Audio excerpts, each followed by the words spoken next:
इतिहासकार बाजी पासलकर जैसे महान योद्धाओं के प्रति पक्षपाती रहे हैं, जिन्होंने छत्रपति शिवाजी महाराज के स्वराज्य को प्राप्त करने के सपने के लिए लड़ाई लड़ी थी। इस मराठा के बारे में बहुत कम जाना जाता है, पढ़ा जाता है और चर्चा की जाती है, जो स्वराज्य के लक्ष्य के लिए अपना जीवन देने वाले पहले योद्धा थे। दुख की बात है कि इतिहास की किताबों में बाजी पासलकर का कोई जिक्र नहीं है। वे स्वराज्य के लिए अपने प्राणों की आहुति देने वाले पहले योद्धा थे और उन्होंने बाजी प्रभु, फरजंद और मुरारबाजी जैसे महान योद्धाओं के लिए एक मिसाल कायम की। बाजी पासलकर की कहानी स्वराज्य की स्थापना और छत्रपति शिवाजी महाराज के राज्याभिषेक से पहले की घटनाओं से जुड़ी है। तानाजी और बाजी प्रभु देशपांडे के बलिदान से बहुत पहले बाजी पासलकर ने बीजापुर के आदिल शाह के विरुद्ध युद्ध प्रारंभ कर दिया था। उनकी वास्तविक वीरता तब सामने आई जब उन्होंने आदिल शाह की शक्तिशाली सेना के साथ पुरंदर के किले को पुनः प्राप्त करने के लिए युद्ध किया।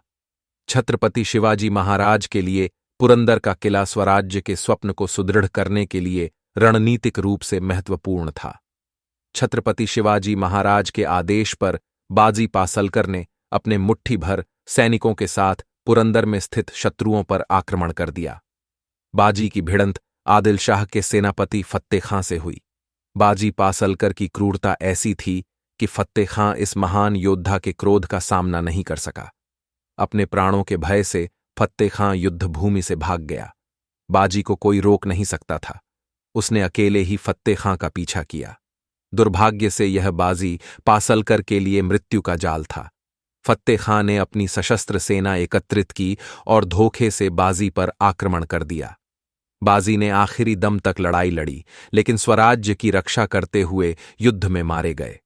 हालांकि बाजी पासलकर की मृत्यु हो गई, लेकिन उन्होंने यह सुनिश्चित किया कि पुरंदर किला मराठों के हाथों में सुरक्षित रहे। बाजी पासलकर की शहादत छत्रपति शिवाजी महाराज के लिए एक दुखद झटका थी।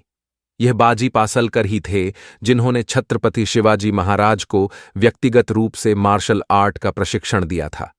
बाजी पासलकर से शुरू हुई बलिदान की विरासत को बाजी प्रभु, तानाजी और मुरारबाजी देशपांडे ने स्वराज्य के सपने को हकीकत में बदलने के लिए आगे बढ़ाया।